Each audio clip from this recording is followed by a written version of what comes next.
Okay, the story of Dancing Cloud. DELA KHAN and Sofia Izquierdo were walking out together. Then DELA KHAN decided to do some road work, so out of the gym together. So she said goodbye to Sofia and headed out onto Route 101 to do a half marathon. DELA KHAN was in training to compete in her first marathon, so she was in her wheelchair speeding along the roadway when she spotted a cat being chased by some dogs. So she pulled out a can of anti-dog, an all-natural elixir that dogs can't stand the smell of. So one blast of anti-dog and they run off. At least that's what the salesman had told her. And so she got between the dogs and the cat and sprayed away. The cat climbed onto DELA KHAN's wheelchair and then onto her lap. The dogs seemed puzzled, like they didn't know what to do next. Just then a car drove by, so they took off chasing that, while DELA KHAN and the cat made their escape. "Thank you very much for the rescue," said the cat. "What?" said DELA KHAN, looking puzzled. "Are you talking to me?" "No," said the cat. "I am thinking at you, but you're a cat." "No, I am only controlling the cat through the collar that it is wearing around its neck. And that is how I'm communicating with you, through the collar. I am actually back in my ship." "I'm sorry," said the cat. "Let me introduce myself. I am Captain Jibjwara Alzi of the Interplanetary Alliance at your service. I crash-landed on your planet. There was only minor damage to my ship, but I'm stuck here unless I can collect some energy crystals for my engine." "Some what?" asked DELA KHAN. "Some rocks produced by the metamorphosis of limestone." "Oh," said DELA KHAN, "you mean marble." "Yes, how did you know that?" "My Aunt Jessie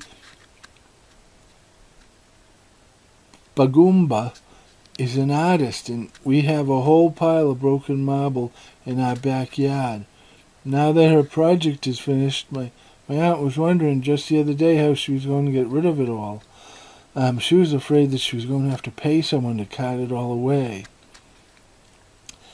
"So it's all yours if you want it." "What? No charge?" "Yep, no charge. It's yours for the taking." "Thank you," he said. "But would you mind," DELA KHAN continued, "if I just called you Captain Whiskers instead of all that stuff you said?" "Sure," he said. "Captain Whiskers would be fine."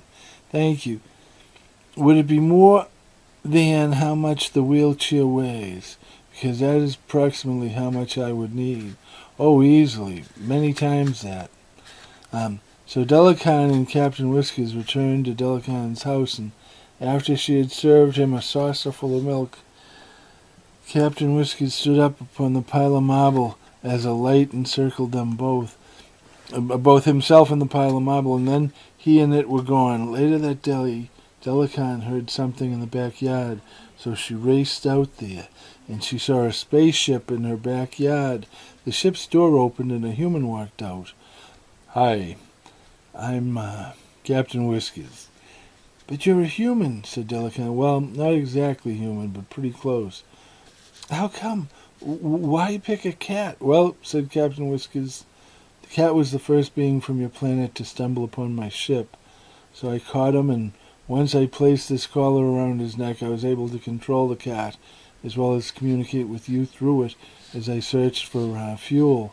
I know you said that I could have the energy crystals for free of charge, but they are so valuable on my planet. I hope you will let me give you this gift as a thank you," he said, as a motorized wheelchair rolled out of the ship.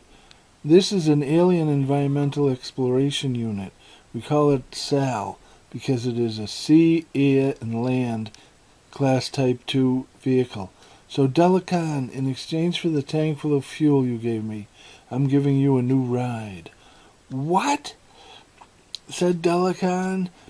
"I recharged it with some of the marble you gave me, so it should last you a considerable amount of time before you have to refuel it by adding more marble to it here," he said as he lifted a lid. "Oh, I see," said Sofia.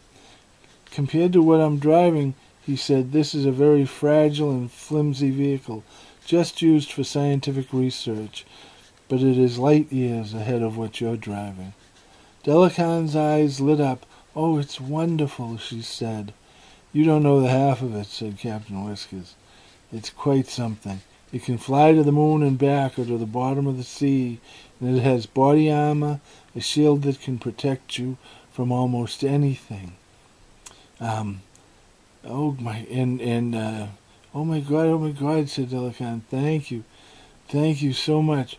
When I crash landed on your planet, I knew that your planet was under the protection of the Alliance." "The what?" "Well, any planet within this part of space that the Alliance deems far too primitive to be offered membership into our alliance, they are protected from exploitation by anyone, even me. It's the law. So if my ship believes that I have exploited your planet, then it would have to report me not only to the Alliance, but also to my father. So that is why my gift must outweigh the fuel, your gift, because in an emergency it is allowed under something called fair exchange, that we are allowed to take what we need in order to repair our ship and leave, as long as it has been done as fair exchange. Usually we can accomplish this by improving the health of your biosphere. But your planet is not a normal planet.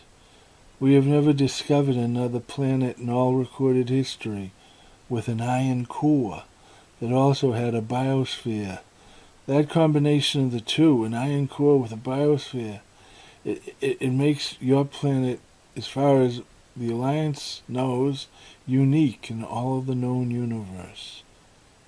Earth is a one-of-a-kind planet that I might be trying to help your biosphere and do the exact opposite. So I had to find another way of helping you, of returning your gift. That is why when I ran out of fuel and I had to set down on your planet, I first circled your planet for what seemed like forever until I was completely out of fuel, because I was hoping till the last moment that a scientific survey team might have been observing your world and they could have rescued me.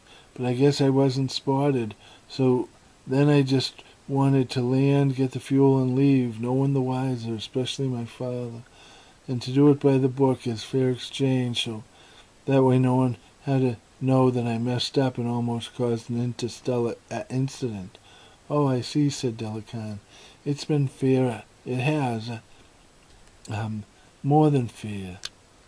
Thank you. And by giving you this SAL, my AI, artificial intelligence, says that it's comparable to introducing golf cart technology to the Middle Ages of your world, when knights and ladies searched for any advantage in their drive for power. They would have used that technology to advantage themselves.